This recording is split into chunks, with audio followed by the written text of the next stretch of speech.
భగవంతుడు ఎవరికైతే నిర్దేశిస్తాడో అలాంటి వాళ్ళకే వస్తుంది. ఒక మనిషి వెళ్ళిపోతూ ఎంత ఇంపాక్ట్ పెట్టి వెళ్ళాడంటే మన మీద, ఎలాంటి ముద్ర కొట్టి వెళ్ళాడంటే మన మీద, బతికితే ఎలా బతకాలరా అనేటువంటి ఒక మెసేజ్ ఇచ్చాడు. అతను ఇందాక పళ్ళవరాజు గారు చెప్పినట్టు జీవితం అంతా అసమ్మతే, ఎవరుంటే వాళ్ళతో ఫైటింగే, ఎవరుంటే వాళ్ళతోటి కమాన్ ఛాలెంజ్ అని.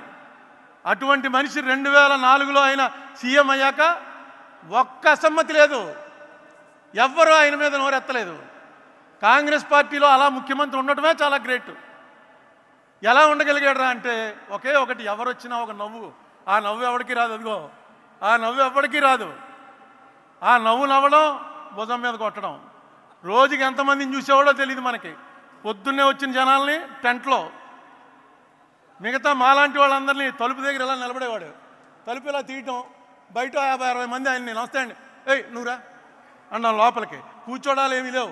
లోపల రాగానే ఏంటి అది కాదండి అంటే, అది కాదు కాగితం తెచ్చావా, కాగితం తెస్తే కాగితమి అన్న, కాగితం తీసుకోవడం. ఆ కాగితం తీసుకున్నాడు ఆయన అంటే అయిపోయినట్టే, 90% పని అయిపోయినట్టు. ఒకవేళ అది అవ్వకూడని పని అయితే మొన్నటి పొద్దుటికి మనకు మెసేజ్ వచ్చేస్తుంది. ఇలాంటి నెట్వర్క్ ఆయన ఎప్పుడు ఏర్పాటు చేసుకున్నాడో, ఎవరితో డిస్కస్ చేశాడో ఎవరికి తెలియదు. ఈ రామచంద్రరావు గారి ఆఫీస్ ఎక్కడో ఉండేది, రాజశేఖర రెడ్డి గారి ఆఫీస్ ఎక్కడో ఉండేది. ఎప్పటికప్పుడు ఇక్కడ ఏం జరుగుతుందో అక్కడికి తెలుసు, అక్కడ ఏం జరుగుతుందో ఇక్కడికి తెలుసు.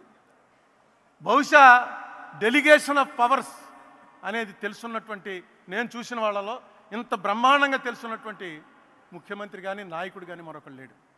ముఖ్యమంత్రులు అవుతూ ఉంటారు పోతుంటారు, కానీ నాయకుడు అనేవాడు అవ్వటం చాలా కష్టం. రాజశేఖర రెడ్డి ఒక నాయకుడు. రాజశేఖర రెడ్డితో 20 సంవత్సరాల పాటు ఏ పదవి లేకపోయినా అనేక మంది ఆయన వెనకాల వెళ్ళారంటే ఆ ఫేస్లో ఉన్నటువంటి ఆ గ్లామరు, నీకు కష్టం వస్తే నేను నిలబడతాను రా అనేటువంటి ఒక మెసేజ్ చెప్పకుండానే ఇచ్చేవాడు. ఎవరికి ఆ మాట అనేవాడు కాదు.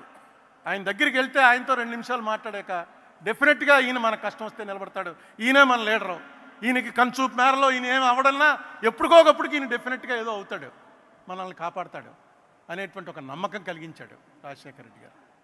ఈవేళ ఆయన 75వది, మళ్ళా 100వ జయంతి కూడా చాలా గ్రాండ్గా జరుగుతుంది. అప్పటికి నేను ఉన్నాను. ఈవేళ 100వ జయంతి అనుకుని కూడా వస్తున్నాను. ఇంకా ఎందుకంటే ఈ మనిషి జ్ఞాపకాలు నిలిచిపోయే జ్ఞాపకాలు, మరిచిపోయే జ్ఞాపకాలు కాదు.